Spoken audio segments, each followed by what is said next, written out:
Welcome to SS economy Venkat sir online classes app.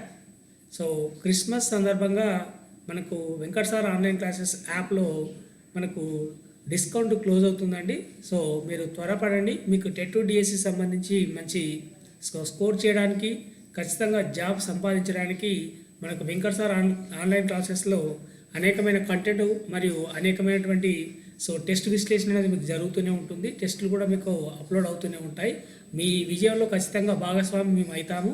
ఎందుకంటే అనేకమైనటువంటి subject సంబంధించినటువంటి క్వశ్చన్స్ కానీ, లేదా రీజన్స్ క్లాసెస్ కానీ, లేదంటే సబ్జెక్టుల వారీగా మీకు చెప్పేటువంటి విధానం కానీ ఖచ్చితంగా మీకు విజయ తీరాలు చేర్చాలనే భావనతోటే మేము ముందుకెళ్తున్నాం. కాబట్టి వెంకట్ సార్ ఆన్లైన్ క్లాసెస్ యాప్ను మీరు ఆదరిస్తారని కోరుకుంటూ, ఎస్ఎస్ ఎకానమీ కూడా మీకు అనేక రకాల ఎకానమీకి సంబంధించినటువంటి క్వశ్చన్స్ మీకు అందిస్తూ ముందుకు వెళ్ళడం జరుగుతుంది. మరి ఈరోజు భాగంగా స్కిప్ చేయకుండా చూడండి, జాగ్రత్తగా చూడండి. ఎందుకోసం చెప్తున్నానంటే ప్రతి క్వశ్చన్ కూడా ఫ్రేమ్ అయినప్పుడు మనకు ఏ విధంగా ఉంది, మరి ఇదంతా కూడా మనకు ఇప్పుడు వచ్చేటువంటి క్వశ్చన్స్ అన్నీ కూడా ఏ విధంగా చెప్పడం జరుగుతుందంటే అవగాహనతో, నైపుణ్యంతో, విశ్లేషణాత్మకంగా మనం ఆన్సర్ రాబట్టుకోవాల్సిన పరిస్థితి ఏర్పడుతుంది కొన్ని క్వశ్చన్లు.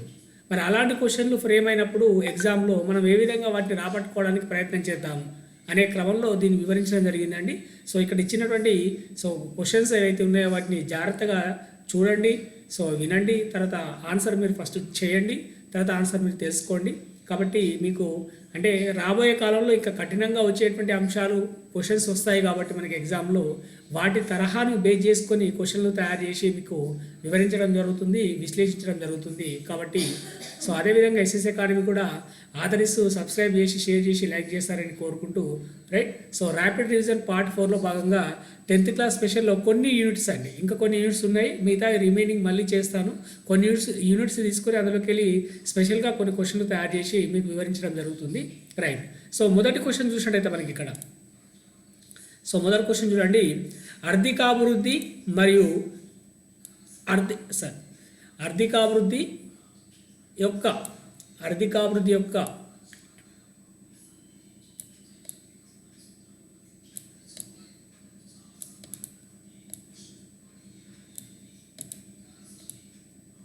రైట్. ఆర్థికాభివృద్ధి యొక్క ప్రధాన సూచికగా జీడిపి ఉపయోగించబడినప్పుడు దాని పరిమితి అంశం ఏమిటి? ఇక్కడ పరిమితి అంశం అంటున్నామంటే జాగ్రత్తగా వినాలి. పరిమితి అంశం అంటే ఆర్థికాభివృద్ధి వలన మనం ఇక్కడ ఏమి తీసుకోలేకపోతున్నాం అంటే ఆర్థికాభివృద్ధి కొలిచే క్రమంలో మేజర్కి ఇక్కడ ఏం తీసుకుంటున్నాం, మనం జీడిపిని తీసుకుంటున్నాం. మరి జీడిపిని తీసుకుంటున్నప్పుడు ఆర్థికాభివృద్ధి కొలిచే క్రమంలో జీడిపి అనేది పరిమితి అంశం అంటే ఇక్కడ అర్థం చేసుకోవాలి. ఇలాంటి మనకు పదాలు అడుగుతాడు కాబట్టి అంశాలు అంటున్నాడు. కాబట్టి జీడిపికి సంబంధించిన పరిమితి అంశాలు అంటే ఏమిటంటే జీడిపి అనేది ఏమి పరిగణలోకి తీసుకోదు, ఏ అంశాలను తీసుకోదు అనే క్రమంలో దీన్ని ఇక్కడ మనకు వివరించడం జరిగింది. ఆర్థిక లాభాలను మాత్రమే కొలుస్తుంది, మానవాభివృద్ధి సూచికను కలపదు, పర్యావరణ ప్రభావాన్ని పరిగణించదు, అంతిమ ఉత్పత్తి విలువను తీసుకుంటుంది. మరి ఈ 4 ఆప్షన్లలో మనకు పరిమితి అంశం అని చెప్పడం జరిగింది. అంటే ఏది పరిగణలోకి తీసుకోదు, ఏది కొలవదు అనేది దీని యొక్క ముఖ్యమైనటువంటి అంశము అని ఇక్కడ గుర్తుపెట్టుకోవాలి. కాబట్టి మానవాభివృద్ధి సూచికను పరిగణలోకి తీసుకోదు, పర్యావరణ ప్రభావాన్ని కూడా పరిగణలోకి తీసుకోదు. ఎందుకంటే అది ఆర్థిక లాభాలను తీసుకుంటుంది, ఉత్పత్తికి సంబంధించిన లాభాలను తీసుకుంటుంది, లేదా అంతిమ ఉత్పత్తి విలువలను తీసుకుంటుంది. మనం అంతిమ ఉత్పత్తి విలువనే జాతీయ ఆదాయం చెప్పుకుంటున్నాం. కాబట్టి ఏను బీని పరిగణిస్తుంది కానీ బీసీని పరిమితిగా తీసుకోదు, పరిగణలోకి తీసుకోదు. కాబట్టి మనకు ఫస్ట్ క్వశ్చన్కి ఆన్సర్ ఏమవుతుందంటే సెకండ్ అవుతుంది. ఎందుకంటే ఏబి ఇచ్చిండు, బీసీ ఇచ్చిండు, జనరల్గా ఏడి ఇచ్చిండు, ఏబిసిడి అని ఇచ్చిండు. కాబట్టి బీసీ అనేది ఇక్కడ పరిగణలోకి తీసుకోదు. కాబట్టి మొదటి క్వశ్చన్కి ఆన్సర్ మనకు 2 అవుతుందని ఇక్కడ మనం గుర్తుపెట్టుకోవాలి, రైట్. నెక్స్ట్ క్వశ్చన్ చూడండి. అభివృద్ధి యొక్క సుస్థిరమైన మార్గం ఏమిటి? అంటే అభివృద్ధి అనేది ఉన్నప్పుడు దాని సుస్థిరమైనటువంటి మార్గం ఏ విధంగా ఉంటుందని చెప్పేసి మనకి ఇక్కడ అడగడం జరిగిందండి, రైట్. మరి అభివృద్ధి యొక్క సుస్థిరమైన మార్గం చూస్తే జీడిపి పెరుగుదల మాత్రమే, పర్యావరణ సమతుల్యత, మానవాభివృద్ధి, వ్యవసాయం, పరిశ్రమల పెరుగుదల అని చెప్పేసి ఇక్కడ ఇవ్వడం జరిగింది. అభివృద్ధి యొక్క సుస్థిరమైనటువంటి మార్గం, ముఖ్యమైనటువంటి మార్గం ఏమిటంటే మళ్ళీ ఏ మాత్రమే, బీసీ మాత్రమే, డి మాత్రమే, ఏబిసిడి మాత్రమే అని చెప్పేసి ఇక్కడ ఇవ్వడం జరిగింది మనకు. కాబట్టి సో జీడిపిలో పెరుగుదల కాదు, సుస్థిరమైనటువంటి మార్గం అన్నాడు కాబట్టి, సస్టైనబుల్ వే అన్నాడు కాబట్టి మరి అది పర్యావరణ సమతుల్యాన్ని సూచిస్తుంది, మరి అదేవిధంగా మానవాభివృద్ధిని సూచిస్తుంది. అంటే అభివృద్ధికి మనకు సుస్థిరమైనటువంటి అభివృద్ధికి సంబంధించి మనం మాట్లాడుకున్నట్టయితే ఈ రెండు అంశాలు తీసుకోవడం జరుగుతుంది. కాబట్టి పర్యావరణ సమతుల్యం ఉండాలి, మానవాభివృద్ధి జరగాలి. వ్యవసాయ పరిశ్రమల పెరుగుదల కాదు కాబట్టి ఏ మరియు డి కాదండి, కేవలం బీసీ మాత్రమే సరైనటువంటి ఆన్సర్ అవుతుంది. కాబట్టి ఇక్కడ మనకు సెకండ్ క్వశ్చన్కి ఆన్సర్ సెకండ్ అని ఇక్కడ మనం గుర్తుపెట్టుకోవాలి. కాబట్టి పర్యావరణ సమతుల్యాన్ని కాపాడుతూ మానవాభివృద్ధి చెందడమే అభివృద్ధి యొక్క సుస్థిరమైనటువంటి మార్గంగా మనం ఇక్కడ గుర్తుపెట్టుకోవాలి. అంటే ఇలాంటి డిఫికల్ట్ క్వశ్చన్స్ మనకు అడుగుతాడు, రైట్. నెక్స్ట్ థర్డ్ క్వశ్చన్ చూడండి. థర్డ్ క్వశ్చన్లో ఏమంటుండు, 2018 మానవాభివృద్ధి నివేదిక ప్రకారం కింది వాటి ర్యాంకుల ఆధారంగా మన దేశం కంటే మెరుగైన స్థితిలో కలిగిన దేశం ఏమున్నాయని చెప్పేసి ఇక్కడ మనకు అడగడం జరుగుతుంది. అంటే ర్యాంకుల వారిగా ప్రకారంగా చూస్తే 2018లో ఇది కంటెంట్ బుక్లో మనకి ఇచ్చిండు. మరి శ్రీలంక, పాకిస్తాన్, మయన్మార్, నేపాల్. అంటే మన దేశం కంటే మెరుగైనటువంటి స్థితి కలిగినటువంటి దేశం ఏది ర్యాంకుల వారిగా మనం గమనిస్తే, సో మనకి ఇక్కడ ఆన్సర్ ఏమవుతుందంటే శ్రీలంక అవుతుందని ఇక్కడ మనం గుర్తుపెట్టుకోవాలి. ఎందుకంటే శ్రీలంక ర్యాంక్ ఎంత ఉందంటే, సో జనరల్గా మనం శ్రీలంక మనం గమనించినట్టయితే 76 మానవాభివృద్ధి ర్యాంక్ ఉంది. మరి పాకిస్తాన్ ఎంత ఉందంటే జనరల్గా 149 ఉంది మనకు పాకిస్తాన్. మరి సో మయన్మార్ 147 ఉందండి, మయన్మార్ 147 ఉంది. మరి నేపాల్ చూస్తే మనకు 148 ఉంది. అంటే వరుసగా మనం చూసినట్లయితే 148 ఉంది. కాబట్టి సో మనకు మన దేశం కంటే మెరుగైన స్థితిలో కలిగినటువంటిది ఏంటంటే, మనది జనరల్గా మన దేశానికి ఇక్కడ వచ్చినప్పుడు మనం ఇక్కడ కంపేర్ చేసుకోవాల్సింది ఏంటంటే, మన దేశ ర్యాంకు 2018 ప్రకారంగా 129 అనేది మనం ఇక్కడ గుర్తుపెట్టుకోవాలి. కాబట్టి మన దేశ ర్యాంక్ 129 అయినప్పుడు సో మనకంటే మెరుగైన స్థితిలో ఉన్నది ఏంటంటే శ్రీలంక. ఎంత 76 ర్యాంక్ ఉంది. కాబట్టి ఎందులో మరి అది హెచ్డిఐ రిపోర్ట్లో, ఏ రిపోర్ట్లో 2018 రిపోర్ట్లో హెచ్డిఐ నివేదికలో మనకంటే ర్యాంక్ ఎక్కువ ఉంది. కాబట్టి సో కాబట్టి ఇక్కడ మనకు థర్డ్ క్వశ్చన్ ఆన్సర్ ఏమవుతుందంటే ఫస్ట్ శ్రీలంక అవుతుందని చెప్తున్నాం. అంటే కొంత డిఫికల్ట్గా మనకు అడిగిందని చెప్పుకోవచ్చు అండి ఇక్కడ, రైట్. నెక్స్ట్ మనం గమనించినట్టయితే సో కింది వాటిలో సరికాని ప్రజా సదుపాయాలు గుర్తించండి అంటున్నాడు. కింది వాటిలో సరికాని ప్రజా సదుపాయాలు. మరి ప్రజా సదుపాయాలు అనేవి మనం గమనించినప్పుడు మన ఆ పదాన్ని అర్థం చేసుకోవాలి. అంటే ప్రజలందరికీ సంక్షేమం దృష్ట్యా అందించేటువంటి సో సౌకర్యాలు వాటిని మనం సదుపాయాలు అని చెప్పుకోవడం జరుగుతుంది, ఫెసిలిటీస్ అని చెప్పుకుంటాం. సో టోటల్ పాపులేషన్ సోషల్ ఫెసిలిటీస్గా మనం చెప్పుకుంటాం జనరల్గా ఈ పదాన్ని. కాబట్టి విద్య, ఆరోగ్యం, ఆదాయం, రవాణా మనం గమనించినట్టయితే సో విద్య అనేది మనకు ప్రజా సదుపాయం అవుతుంది, ఆరోగ్యం అనేది ప్రజా సదుపాయం అవుతుంది, రవాణా అనేది ప్రజా సదుపాయం అవుతుంది.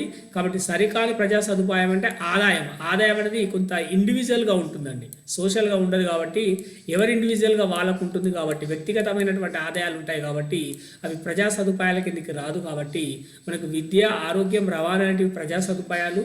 కాబట్టి అంటే ఫెసిలిటీస్ పాపులేషన్ సో జనరల్గా మనకు సోషల్ ఫెసిలిటీస్గా మనం చెప్పుకోవడం జరుగుతుంది. కాబట్టి ఫోర్త్ ఆన్సర్ మనకి ఏమవుతుందంటే సరికానిది అన్నాడు. కాబట్టి సో థర్డ్ అవుతుందని గుర్తుపెట్టుకోవాలి. అంటే ఇలాంటి క్వశ్చన్స్ కూడా ఫ్రేమ్ చేస్తే మనం ఎలాంటి ఆన్సర్ ఇవ్వడానికి అవకాశం ఉంటుందని చెప్పే క్రమంలో దీన్ని మనం అర్థం చేసుకోవాలి, రైట్. నెక్స్ట్ చూడండి 5th క్వశ్చన్. సో 5th క్వశ్చన్లో మనకి ఏమడుగుతున్నాడు జనరల్గా, 5th క్వశ్చన్లో మనకి ఏమడుగుతున్నాడు జనరల్గా ఒకసారి గమనించినట్టయితే కింది వాటిలో సరైన వాక్యాలు గుర్తించండి అంటున్నాడు. సో ఇచ్చిన వాటిలో సరైన వాక్యాలు కానీ గుర్తించండి అని చెప్పుకోవడం జరుగుతుంది. సో అభివృద్ధి అనగా ప్రజల స్వేచ్ఛ, సమానత, భద్రత లాంటివి పొందడం. అంటే అభివృద్ధి అనేది స్వేచ్ఛ, సమానత, భద్రత లాంటివి పొందడం. అభివృద్ధి అనేది అంటే ప్రజలకు స్వేచ్ఛ పొందడం, వాళ్ళ సమానత పొందడం, భద్రత పొందడం లాంటివి అని చెప్పుకోవచ్చు. భౌతికం కాని అంశాలపై కూడా జీవన నాణ్యత ఆధారపడి ఉండదు అంటున్నాడు. సో ఒక్కో దేశంలో ప్రజలు వేర్వేరు అయినప్పటికీ అభివృద్ధి లక్ష్యాలు ఒక్కటే. అంటే ఒక్కో దేశంలో ప్రజలు వేరువేరు అయినప్పటికీ వాళ్ళ యొక్క అభివృద్ధి లక్ష్యాలు, ఆ దేశం యొక్క అభివృద్ధి లక్ష్యాలు ఒకటే అని చెప్పి స్టేట్మెంట్ ఇస్తుంది. తర్వాత ప్రపంచ బ్యాంకు తన అభివృద్ధి నివేదికలో జాతీయ ఆదాయము ప్రామాణికంగా తీసుకుంది అని చెప్పేసి ఇక్కడ ఇచ్చింది, రైట్. సో మనం ఇక్కడ గమనించినట్టయితే సరైన వాక్య ఒకటే ఇవ్వాల్సి వస్తుంది. ఇక్కడ మనకు ఏబిసిడీలు ఇవ్వలేదు కాబట్టి మరి సరైన వాక్యాలు మనం గమనించినట్టయితే ఏబిసిడి ఇవ్వలేదు కాబట్టి ఒకటే వాక్యాన్ని ఇక్కడ మనం గుర్తుపెట్టుకోవాలి. కన్ఫ్యూజ్ చేయడానికి ఇలా కూడా ఇవ్వడానికి అవకాశం ఉంటుంది, రైట్. మరి ప్రపంచ బ్యాంకు తన అభివృద్ధి నివేదికలో జాతీయ ఆదాయాన్ని తీసుకోదండి. ఏం తీసుకుంటుందంటే సో పర్ క్యాపిటల్ ఇన్కమ్ తలసరి ఆదాయాన్ని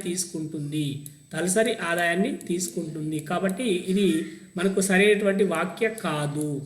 తర్వాత సో ఒక్కో దేశంలో ప్రజలు వేరు అయినప్పటికీ అభివృద్ధి లక్ష్యాలు ఒకటే అనేది తప్పు. ఎందుకంటే ఒక్కో దేశంలో ప్రజల యొక్క స్థితిగతులను బట్టి వారి అభివృద్ధి లక్ష్యాలు వేరుగా ఉంటాయి.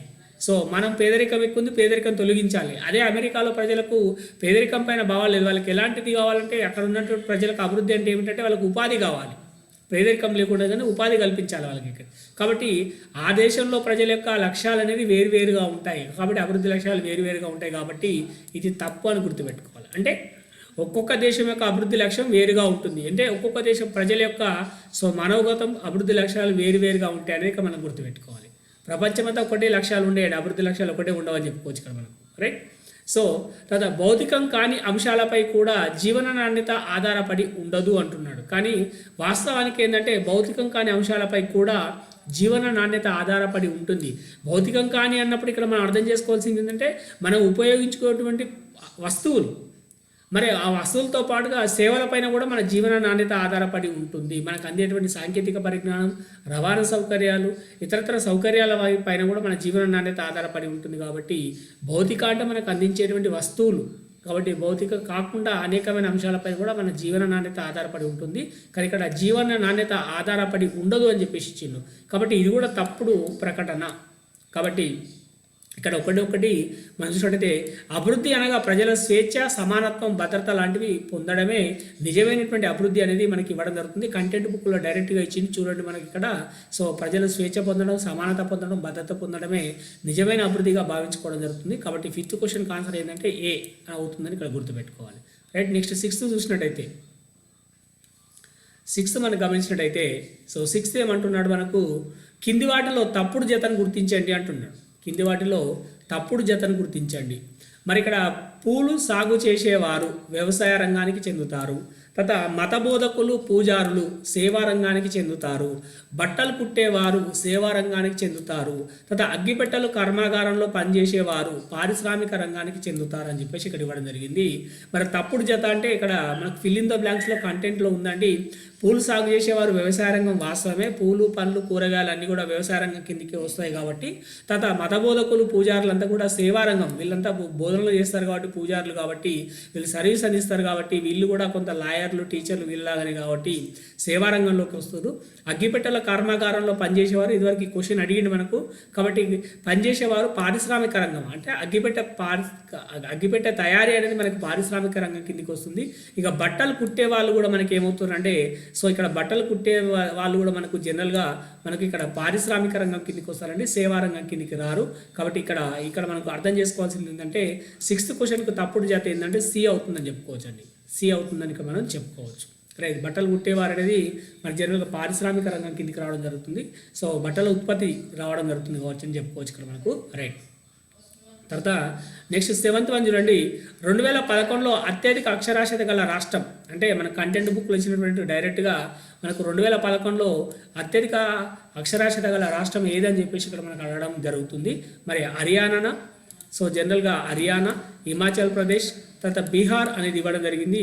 మనకు ఆల్ అబో మళ్ళీ అన్ని అని చెప్పేసి ఇచ్చిండు. కాబట్టి మనం కరెక్ట్ ఆన్సర్ మనం గమనిస్తే సో డి అయితే కాదండి. సో ఏదో ఒకటి అవుతుంది కానీ అన్ని కాదు. 2011లో అంటే మనకు కంటెంట్ బుక్లో ఇచ్చినట్టుగా మరి హర్యానా అనేది ఎంత ఉందంటే 77% మనకు అక్షరాస్యత ఉంది 2011లో. మరి హిమాచల్ ప్రదేశ్ అయితేనేమో జనరల్గా 84% అక్షరాస్యత అనేది ఉంది. మరి బీహార్ అయితేనేమో మనకు జనరల్గా జస్ట్ 64% నమోదైంది ఇక్కడ మనకు అక్షరాస్యత శాతం. కాబట్టి మనకు కరెక్ట్ ఆన్సర్ ఏమవుతుందంటే హిమాచల్ ప్రదేశ్. సో మనకు ఈ 3 రాష్ట్రాలు ఇచ్చిండు. 3 రాష్ట్రాల యొక్క మనకు శిశు మరణాల రేటు, తర్వాత అక్షరాస్యత రేటు ఈ విధంగా ఇవ్వడం జరిగింది. కాబట్టి 7th క్వశ్చన్కి ఆన్సర్ బి అవుతుందని గుర్తుపెట్టుకోవాలి, రైట్. సో డైరెక్ట్ క్వశ్చన్ ఇది మనకు. తర్వాత మన దేశ ఆర్థిక వ్యవస్థలో ఉపాధి రంగంలో మార్పు ఎలా జరుగుతుందని చెప్పేసి అడిగిందండి. కొంత డిఫికల్ట్ క్వశ్చన్, ఇది మనం అర్థం చేసుకోవాలి, చాలా చాలా అర్థం చేసుకోవాల్సిన అవసరం ఉంది. అంటే మన దేశ ఆర్థిక వ్యవస్థలో ఉపాధి రంగంలో మార్పు ఎలా జరుగుతుంది, మరి ఆ ఉపాధి అనేది ఏ విధంగా మార్పు చెందుతుంది అని అనుకున్నప్పుడు మరి ఇక్కడ మనకు కొన్ని ఏ మాత్రమే, ఏబి మాత్రమే, డి మాత్రమే, ఏబిసిడి మాత్రమే ఇచ్చిండు. సో మొదట ఏమన్నాడు, ప్రాథమిక రంగం నుండి సేవల వైపు వెళ్తున్నారు. ఉపాధి కోసం ప్రజలు ఎక్కడి నుంచి వెళ్తున్నారు, ప్రాథమిక నుంచి సేవల వైపు వెళ్తున్నారు. తర్వాత ఆధునీకరణ కారణంగా ఉపాధిలో మార్పు అనేది వచ్చింది అని చెప్పేసి అడుగుతున్నాడు. సేవల నుండి పరిశ్రమల వైపు వస్తున్నారు. డి ఏమన్నాడు, పరిశ్రమలు మూసివేయడం వలన ఉపాధి మార్పు వచ్చింది అని చెప్పేసి ఇక్కడ ఇవ్వడం జరిగిందండి. సో ఇక్కడ మనం గమనిస్తే పరిశ్రమలు మూసివేయడం వల్ల ఉపాధి అనేది మార్పు రాలేదండి జనరల్గా. సో అధునాతన పరిశ్రమలు, కొత్త పరిశ్రమలు వస్తూనే ఉన్నాయి కాబట్టి పరిశ్రమలు మూసివేయడం అనేది కాదు అండి, ఎందుకంటే కొత్త పరిశ్రమలు వస్తున్నాయి కాబట్టి మార్పు జరగలేదు ఇక్కడ మనకు. తర్వాత సేవల నుండి పరిశ్రమల వైపు ఎప్పుడు రాదండి, ఎప్పుడు కూడా ఏ దేశ ఆర్థిక వ్యవస్థలో అయినా కూడా మనకు జనరల్గా వ్యవసాయ రంగం నుంచి పారిశ్రామిక రంగం నుంచి లేదా సేవా రంగం, అంటే జనరల్గా వ్యవసాయ రంగం నుంచి ఈ రెండు రంగాలకే తరలి వెళ్తారు. ఈ రెండు రంగాలకే అంటే పారిశ్రామిక రంగానికి కావచ్చు లేదా సేవల రంగానికి కానీ ప్రజలు తరలి వెళ్తుంటారు. ఎందుకంటే మనలాంటి ఆర్థిక వ్యవస్థలో ప్రజలు ఎక్కువ మొత్తంలో ఎక్కడ ఉపాధి పొందుతున్నారంటే వ్యవసాయ రంగంలో ఉపాధి పొందుతున్నారు. ఎప్పటి నుంచి మనకు బ్రిటిష్ పరిపాలన కాలం నుంచి స్వతంత్రం వచ్చినప్పటి నుంచి కూడా మనకు వ్యవసాయ రంగంలో ఉపాధి పొందుతున్నారు కాబట్టి వ్యవసాయ రంగం నుంచి ఎక్కడికి మనకు తరలి వెళ్తారంటే పారిశ్రామిక రంగానికి లేదా సేవా రంగానికి తరలి వెళ్తారు. కాబట్టి మనం ఇక్కడ గమనిస్తే 8th క్వశ్చన్ ఆన్సర్ ఏమవుతుందంటే, సో మనకు first and A and B అవుతుంది. ఎందుకంటే ప్రాథమికరణ నుంచి సేవల వైపు ఉపాధికి మార్పులు వస్తుంది, తర్వాత ఆధునీకరణ కారణంగా కూడా ఉపాధిలో మార్పు అనేది ఖచ్చితంగా వస్తుంది. ఈ రెండు అంశాలు ఇక్కడ మనం చెప్పుకోవచ్చు. కాబట్టి 8th క్వశ్చన్కి ఆన్సర్ ఏమవుతుందంటే సెకండ్ అవుతుంది, ఏబి అనేది ఇక్కడ మనం గుర్తుపెట్టుకోవాలి. నెక్స్ట్ చూడండి, WTO ఒప్పందాలు భారత వ్యవసాయాన్ని ఎలా ప్రభావితం చేశాయి అంటే WTOలో ఒప్పందాలు చేసుకోవడం వల్ల మన భారత వ్యవసాయ రంగంలో ఎలాంటి ప్రభావితాలు మనకు జరుగుతున్నాయని చెప్పేసి ఇక్కడ ఇవ్వడం జరిగింది. సో జనరల్గా మనం మాట్లాడుకున్నట్టయితే మరి ఎలాంటి ప్రభావితాన్ని చెందుతుంది అని మనం మాట్లాడుకున్నట్టయితే సో ఒకసారి చూడండి మనకేమడుగుతుండు. సో MSPని పెంచడం, వ్యవసాయ ఎరువులు అందించడం, సబ్సిడీలపై ఒత్తిడి, ఎగుమతి పరిమితులు విధించడం.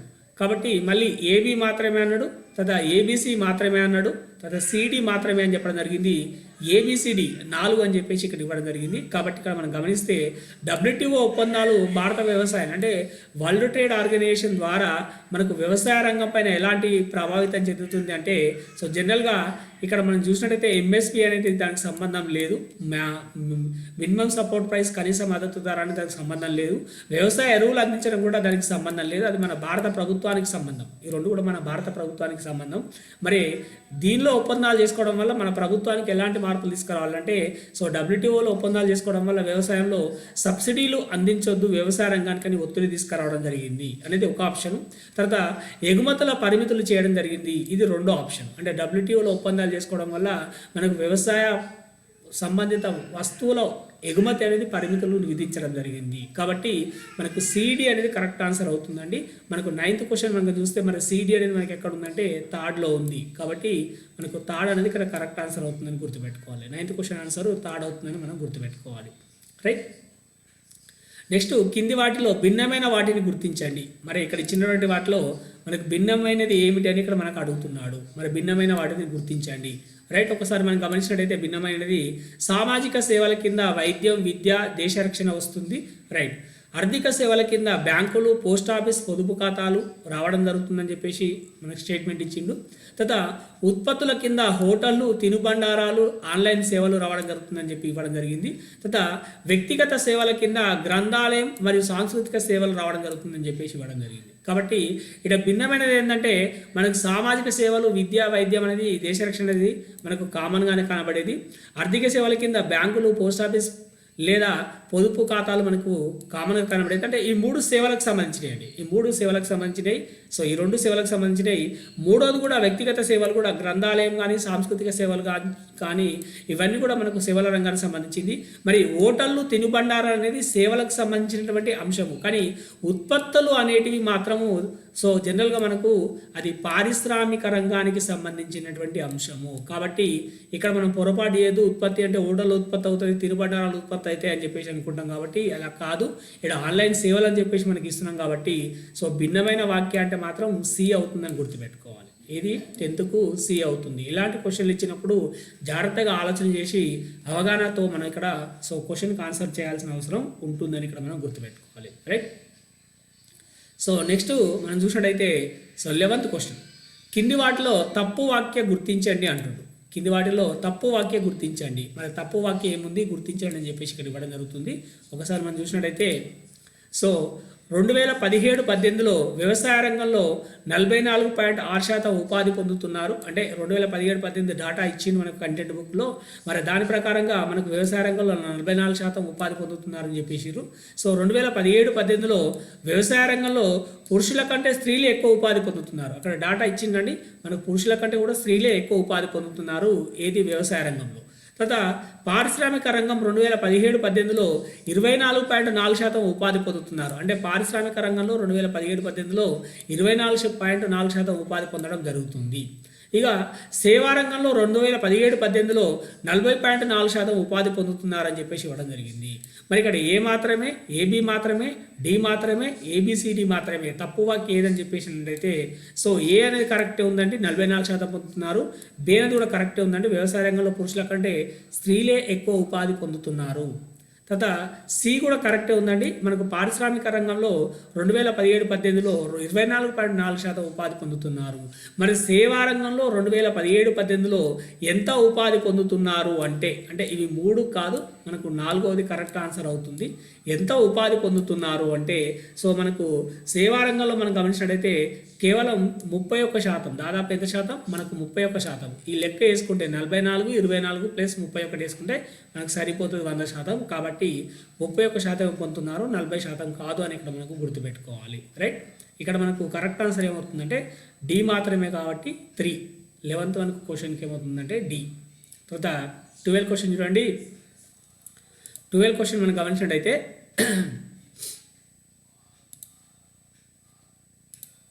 రైట్. సో ఒక్కసారి గమనించండి. మరి ఇక్కడ వ్యవస్థీకృత రంగం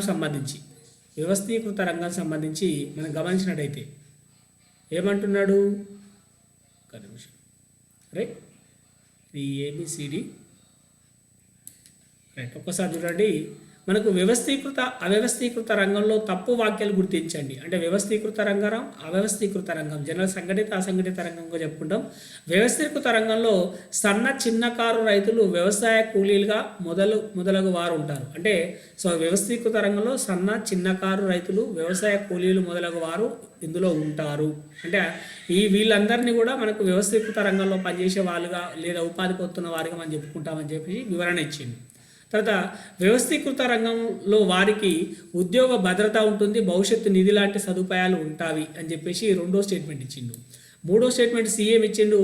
అవ్యవస్థీకృత రంగంలో భవన కార్మికులు మరియు బజార్లో అమ్మకాలు చేసేవారు, చిత్తు కాగితాలు ఏరుకునేవారు ఉంటారు అనేది మనకు సో 3వ సి స్టేట్మెంట్లో ఇచ్చిండు. మరి డి స్టేట్మెంట్ ఏమి ఇచ్చిండు, అవ్యవస్థీకృత రంగంలో ఆర్థిక సామాజిక రక్షణ ఉంటుంది అని చెప్పేసి ఇక్కడ ఇవ్వడం జరిగింది. అంటే ఆర్థిక పరంగాను సామాజిక పరంగాను రక్షణ ఉంటుందని చెప్పేసి ఇవ్వడం జరిగింది. మరి ఇక్కడ తప్పు వాక్యాలు అంటే ఈ రెండింటికి సంబంధించి తప్పు వాక్యాలు గుర్తించండి అన్నాడు. మనం సరైన వాక్యాలు గమనిస్తే మాత్రం వ్యవస్థీకృత రంగంలో ఉద్యోగ భద్రత ఉంటుంది, మరి భవిష్యత్తు నిధి ఉంటుంది.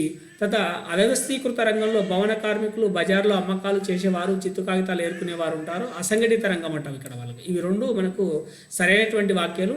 మరి తప్పు వాక్యం ఏంటంటే వ్యవస్థీకృత రంగంలో కాదండి, సన్న చిన్నకారు రైతులు, వ్యవసాయకులు అనే వాళ్ళు కూడా మనకు ఏ రంగంలోకి వస్తారంటే అవ్యవస్థీకృత రంగంలోకి వస్తారు. కాబట్టి ఇక్కడ ఏ అనేది తప్పు వాక్య.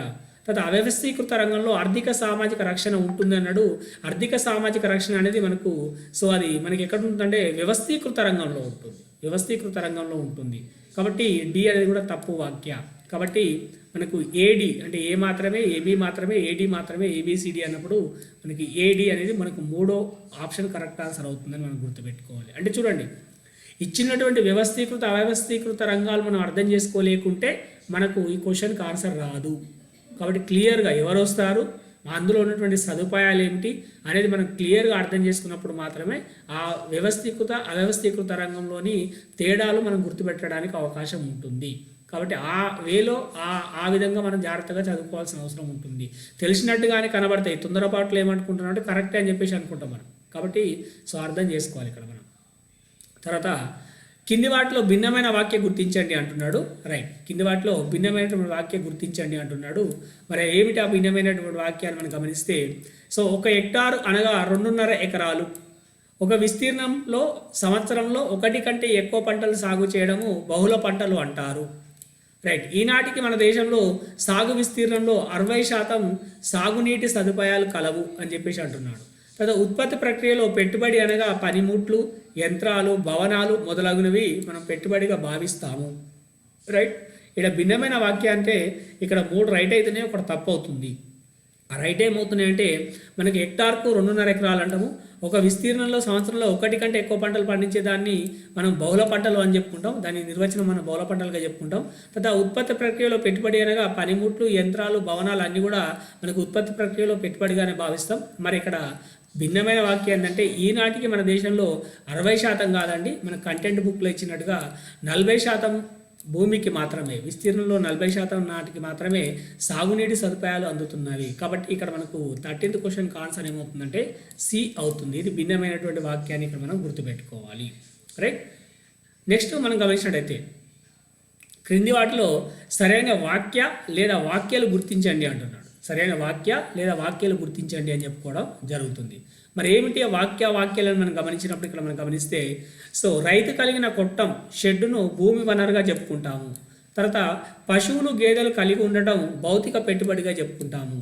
పశువులు గేదెల కోసం కొన్న మందులు మనకు నిర్వహణ పెట్టుబడిగా చెప్పుకుంటాము. తర్వాత మహిళలు గేదెల పశువుల కోసం పనిచేయడం, అంటే మహిళలు గేదెల పశువుల కోసం అయితే పనిచేయడం జరుగుతుందో వాటిని శ్రమగా చెప్పుకుంటాం. ఇది కంటెంట్ బుక్లో క్లియర్గా ఇచ్చిండు. ఒక్కొక్క పదానికి అర్థాలు అక్కడ ఏమేమిటి అని చెప్పేసి ఇవ్వడం జరిగింది మనకు. సో రాంపూర్ ఆర్థిక వ్యవస్థలో మీరు గమనించండి. కాబట్టి ఇక్కడ సరైన వాక్యాలు మనం గమనించినప్పుడు ఏ మాత్రమే, ఏబి మాత్రమే, డి మాత్రమే, ఏబిసిడి మాత్రమే అని అనుకున్నప్పుడు ఈ 4 వాక్యాలు సరి అయినవే. అంటే ఒకటి భూమి వనరుగా, ఒకటి భౌతిక పెట్టుబడిగా, ఒకటి నిర్వహణ పెట్టుబడిగా, ఒకటి శ్రమగా.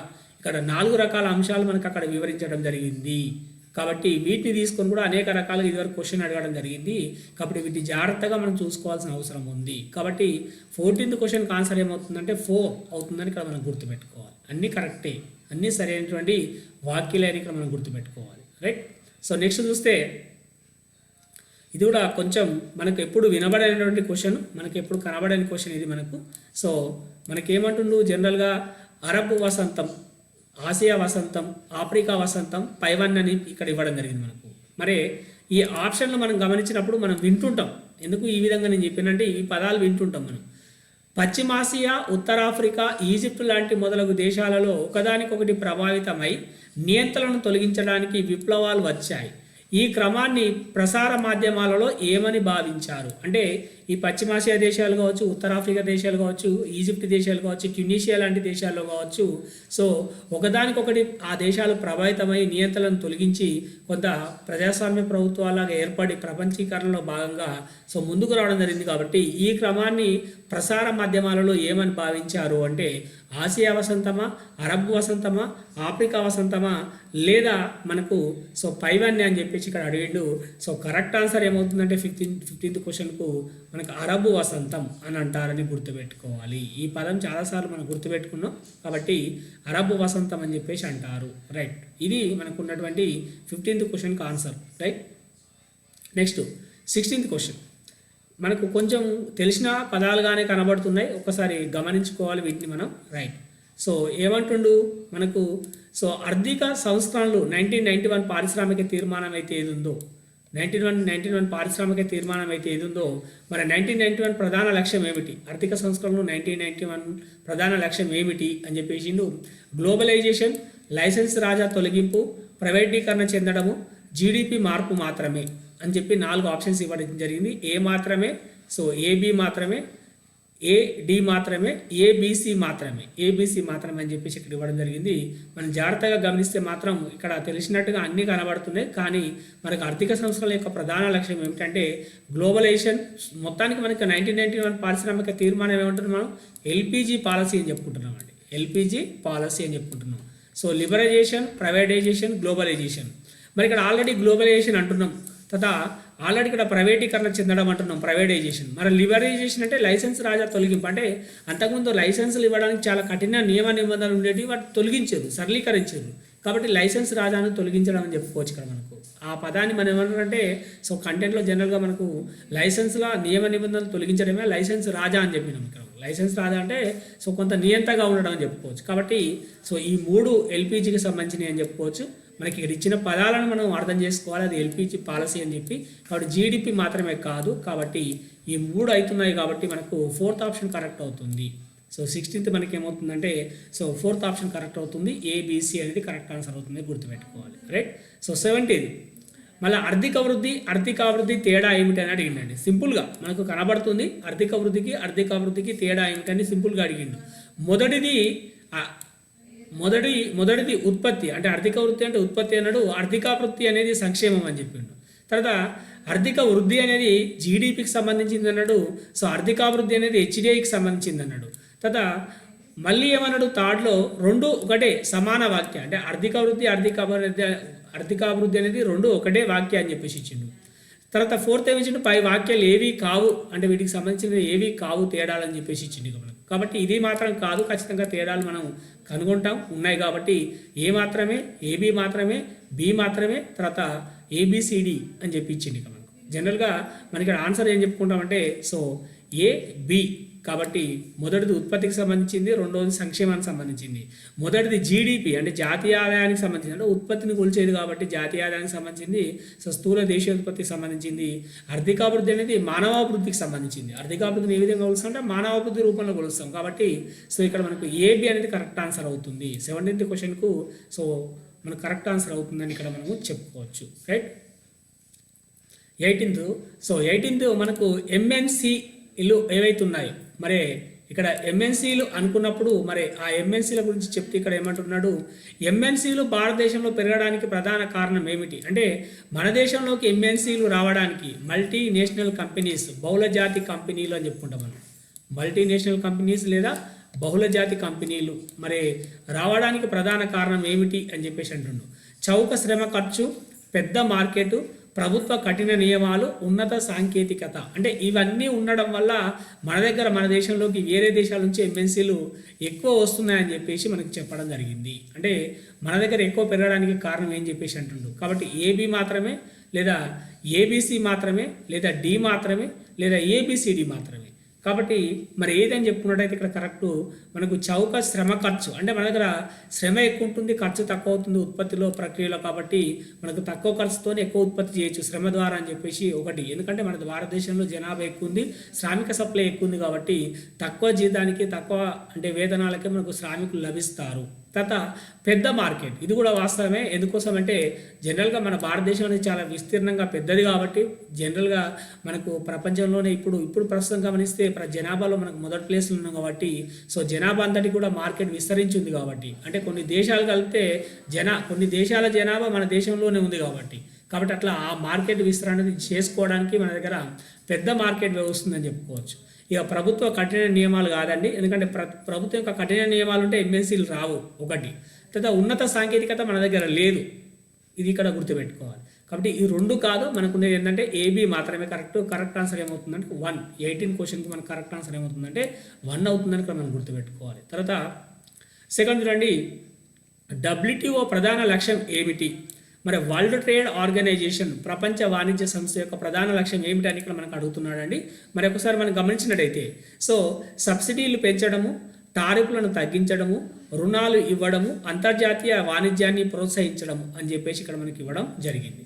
అయితే ఇక్కడ మనకు వాస్తవానికి గమనించినట్టయితే మనకు రుణాలు ఇవ్వడం అనేది మాత్రం WTOకి సంబంధం లేదు, అది IMFకో లేదా వరల్డ్ బ్యాంకుకో సంబంధము. రుణాలు ఇవ్వాలన్నా లేదా అనేది ఇది రుణాలకు సంబంధం లేదని చెప్పుకోవచ్చు.